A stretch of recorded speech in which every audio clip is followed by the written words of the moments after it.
Muy buenas tardes, queridos hermanos y queridos amigos. En el día de hoy vamos a grabar un vídeo aprovechando la festividad de Todos los Santos, porque hoy es día 1 de noviembre del 2025. Hoy es un día que, como todos sabemos, se acude a los cementerios, como acabo de acudir yo también, y se acude a los cementerios para recordar a nuestros seres queridos, Yo estoy en el cementerio de Santa Coloma de Gramenet, muy cerca de mi padre, y pueblo en el que viví más de 20 años yo, hasta que me casé. En este cementerio está enterrado toda mi familia, mi madre, mi padre y mi hermano Ángel. Luego hay otros hermanos en la fe de la iglesia que también están enterrados, como Juan Martín o como Pascual López y otros más. Pues bien, aprovechando esta festividad acerca de la vida eterna, sí, porque entre otras cosas un cementerio no solo nos habla de muerte, sino que paralelamente, por lo menos para aquellos que hemos creído en el Señor Jesús, también nos habla de vida eterna. Pues aprovechando esta festividad acerca de la vida eterna, comenzaré hablando algo acerca del patriarca Job.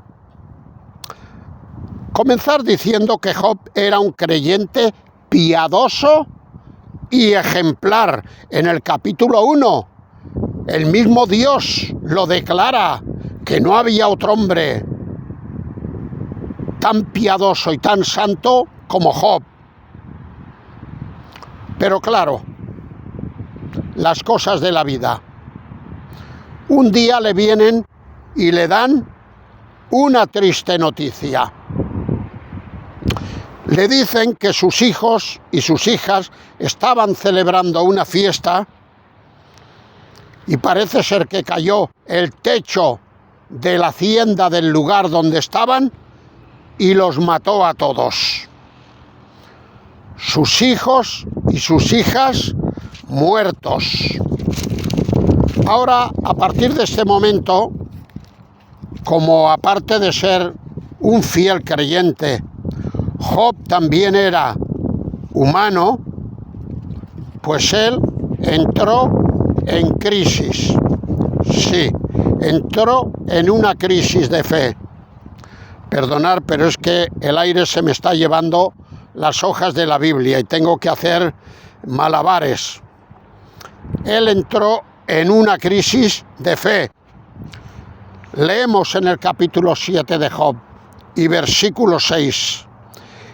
Él le dice a Dios: mis días fueron más veloces que la lanzadera del tejedor. La lanzadera del tejedor hace así y en un momento empieza y termina. No nos da ni tiempo a pensar. Y luego dice: y fenecieron sin esperanza. Aquí pone de manifiesto su forma de ver aquello, con una especie de depresión o de falta de fe. Fenecieron sin esperanza.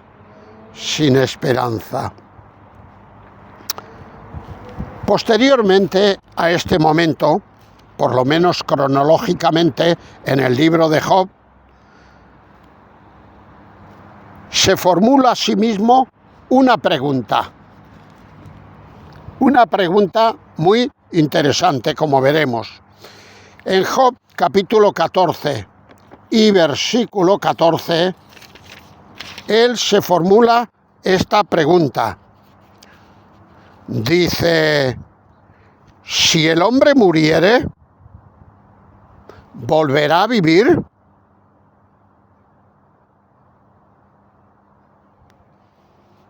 Bien, aquí hemos de destacar dos cosas. La primera cosa es una certeza. Y la segunda cosa tiene que ver con sus dudas. Si el hombre muriere, pues sí, el hombre muere, claro que muere, por causa del pecado, muere. Unos duran más años, otros duran menos. Mi padre murió con 87 años. Mi hermano el Ángel murió con 67, 20 años más. Yo hasta ahora tengo, en un par de meses, 80 años. O sea que unos duran más y otros duran menos.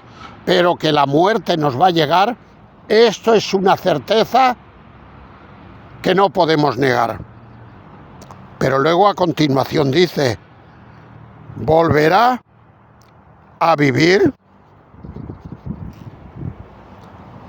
Bueno, pues la Biblia declara que sí. Pero en este momento Job estaba en crisis. Y aquello que había mantenido durante años atrás, ahora empieza a cuestionárselo. Porque no olvidemos que está escribiendo esto bajo una crisis de fe, o bajo una depresión espiritual, o como le queramos llamar. ¿Volverá a vivir? Ahora, más adelante, en el libro, hemos empezado con el capítulo 7, acabamos de irnos al capítulo 14, y ahora nos vamos a ir al capítulo 19.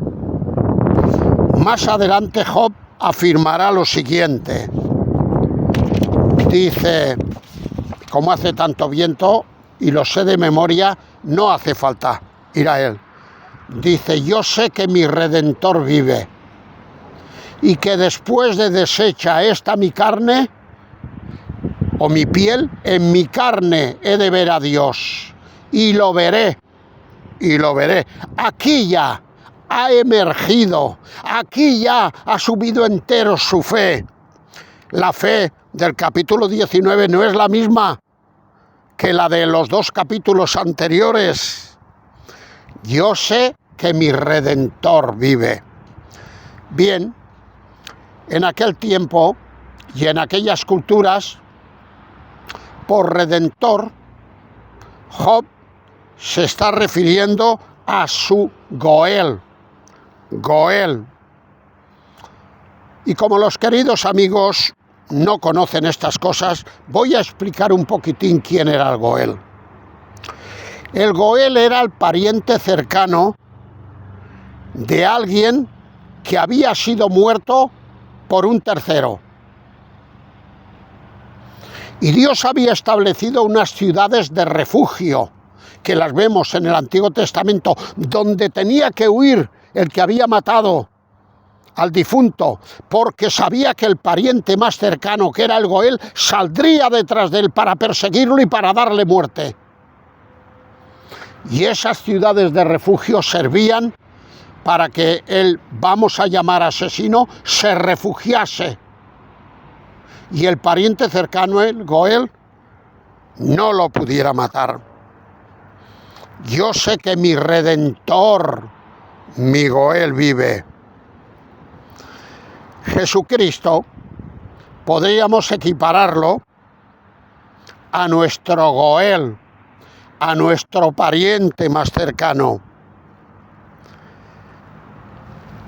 Cuando vamos a la carta a los Efesios, capítulo 2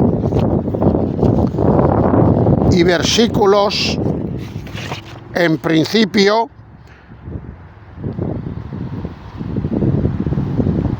el versículo 13, y luego leeremos el 17. Dice ahí el apóstol San Pablo: Pero ahora en Cristo Jesús, vosotros que en otro tiempo estabais lejos, porque se lo dice a gentiles, se lo dice a personas que no eran del pueblo de Dios, eran gentiles, como yo, por ejemplo, y como mi hermana Noemí, que me está grabando, que somos españoles, gentiles. Pero ahora en Cristo Jesús, vosotros que en otro tiempo estabais lejos, habéis sido hechos cercanos por la sangre de Cristo.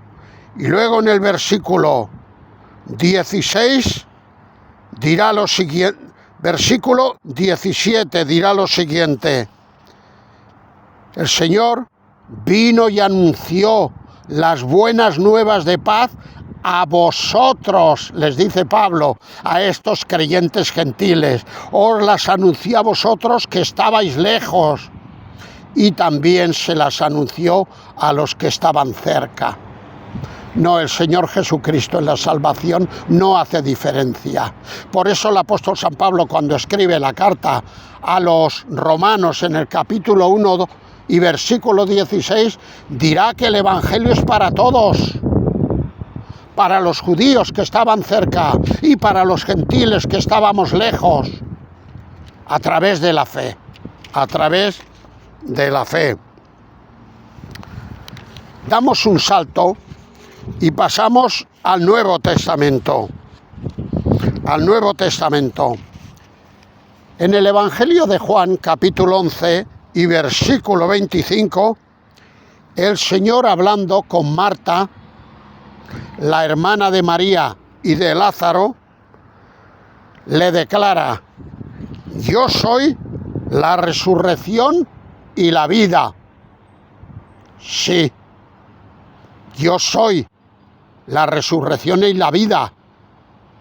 Y en otros lugares dirá que los que están muertos oirán su voz y resucitarán. Claro que sí, aunque ahora estén enterrados en sepulturas, en nichos, como este que está a mis espaldas. Yo soy la resurrección y la vida. Y le dice a Marta: ¿tú crees esto, Marta? Y Marta, que era una fiel creyente, le responde: sí, Señor, tú sabes que lo creo, tú lo sabes todo.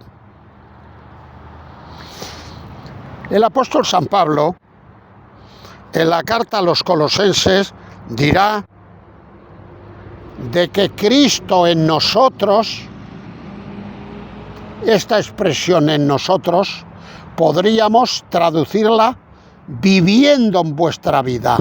Está dentro de vosotros, porque os habéis convertido al Señor.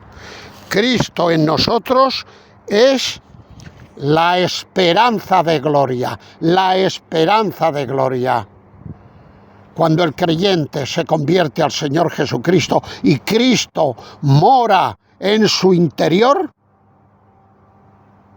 no le aguarda una muerte para siempre aquí, sino que es la esperanza de gloria. Ahora estamos muertos, pero un día resucitaremos y estaremos con el Señor. Bien, queridos amigos, quisiera brevemente hacer una aplicación para cada uno de vosotros. Una aplicación. Cuando el apóstol San Pablo escribe la primera carta a los Corintios, capítulo 15, él acerca de la muerte dirá lo siguiente, en forma de pregunta: ¿dónde está, oh muerte, tu aguijón? Y luego hay una segunda pregunta: ¿dónde, oh sepulcro, tu victoria? Él ha estado presentando aquí el tema de la resurrección de todos los muertos. Y durante este capítulo 15 ha habido momentos donde casi nos ponía en duda. En los primeros versículos, creo que a partir del 2 en adelante, nos pone casi en duda de si habrá resurrección de los muertos o no.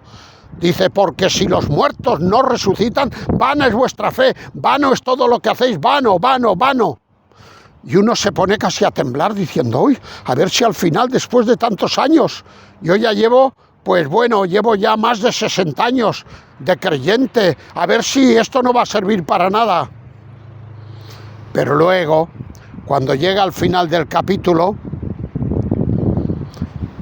nos dice para nuestro consuelo, como enfrentándose a la muerte y como diciéndonos, no temáis, no temáis, porque le voy a preguntar a la muerte, ¿dónde está, oh muerte, tu aguijón? Hay un coche que me ha saludado. Me debe conocer. Ya sabéis que la palabra aguijón es una palabra maldecida. El aguijón es lo que tienen los escorpiones, los alacranes, y cuando te clavan el aguijón prácticamente te inyectan un veneno que mueres irremisiblemente. Pues él ahora hace una pequeña comparación con el aguijón y le dice a la muerte, tú hasta ahora tenías un aguijón, lo clavabas sobre las personas, los has mandado a la tumba por causa del veneno que les has infiltrado. Pero ahora yo te pregunto, muerte, ¿dónde está tu aguijón? Y luego se dirige a los sepulcros, sepulcros como aquellos que tenéis allá arriba en el cementerio, que espero que se vean bien. ¿Dónde, oh sepulcro, tu victoria? Porque claro, si miramos un cementerio, aparte de la fe en el Señor Jesucristo, hemos de reconocer que un cementerio nos habla de tristeza, nos habla de derrota, nos habla de muerte y nos habla de todo lo malo que podamos imaginarnos. Aparentemente ha vencido sobre el hombre y la mujer. Pero claro, tratándose de hombres y mujeres que han puesto su confianza en el Señor, Pablo le dice, ¿dónde está, oh sepulcro, tu victoria? ¿Dónde está? No está en ningún sitio. Por eso también el mismo apóstol San Pablo, cuando escribe la primera carta a los tesalonicenses, capítulo 4 y versículos 13 en adelante, dice, no quiero que ignoréis, hermanos, acerca de los que duermen, acerca de los que han fallecido en el Señor, porque si creemos en el Señor también lo traerá a nosotros, porque nosotros no somos de los que tienen tristeza, somos de los que tienen fe. ¡Ay, qué porción más preciosa! Os invito, los que tengáis Biblia, que os leáis esta porción. Primera Tesalonicenses, capítulo 4, versículo 13 y versículo 18, con el que termina con estas palabras. Así pues, queridos hermanos, consolaos y animaos con estas palabras, porque la muerte ya no tiene ningún poder sobre la vida. Queridos amigos, debemos saber una cosa, y es que la muerte, aunque muchos no lo crean, ya ha sido vencida por Jesucristo. Sí, la muerte ha sido vencida por Jesucristo, en primer lugar resucitando Él al tercer día de haber muerto y luego garantizando que con ese mismo poder nos resucitará a nosotros un día. Tal vez por eso, y con esto voy a terminar, el poeta dijo, muertos no son los que la triste paz reposan, como hay aquí. No, estos no son muertos. Y añade, muertos son los que viven todavía y tienen muerta el alma. Pues sí, hay aquí muertos que lo que están haciendo es descansar por un tiempo hasta que el Señor los resucite. Pero hay otro tipo de muertos que es mucho peor, que están viviendo, que quizá están pasando por aquí con los coches pero que lleva muerta el alma, porque no han querido arrepentirse y no han querido pedirle perdón al Señor Jesucristo por sus pecados. Repito, muertos no son los que la triste paz reposan. Muertos son los que viven todavía y lleva muerta el alma. Así pues, con estas palabras vamos a terminar como siempre, antes que venga Noemí a desconectarme, en una oración al Señor. Señor y Padre, te damos muchas gracias. Al llegar estas fechas te damos muchas gracias, porque aunque hemos de recordar la muerte, porque es lo que toca, y porque incluso tenemos algunos familiares o algunos amigos o algunos compañeros de trabajo que han muerto sin ti, y desde luego les espera lo peor, aunque esto es cierto, pero no es menos cierto que hay otros muertos, como los que acabamos de citar y otros, que están esperando aquel día de la resurrección, cuando tú los resucitarás y los llevarás al cielo, y nos juntaremos con ellos los que hayamos quedado aquí, sin morir, porque aún no nos había llegado la muerte. Nos juntaremos con ellos en el aire y estaremos en los cielos para siempre. Dice el Apocalipsis que así estaremos con el Señor y que en esos momentos no habrá más lágrima, no habrá más llanto. Ya no habrá nada de esto, porque el pecado habrá sido vencido y Satanás, y nosotros estaremos viviendo allí junto a ti por toda la eternidad. Muchas gracias, Señor. Bendice este vídeo. Que los queridos amigos que lo están viendo, que sé que muchos los ven, puedan reflexionar y puedan darse cuenta que no vale la pena vivir 4 días aquí ignorándote a ti, cuando finalmente un día se tendrán que encontrar contigo, pero no como salvados, sino como perdidos y perdonados. Así pues, Señor, recibe nuestra gratitud, ya que elevamos esta oración en el nombre del Señor Jesucristo. Amén.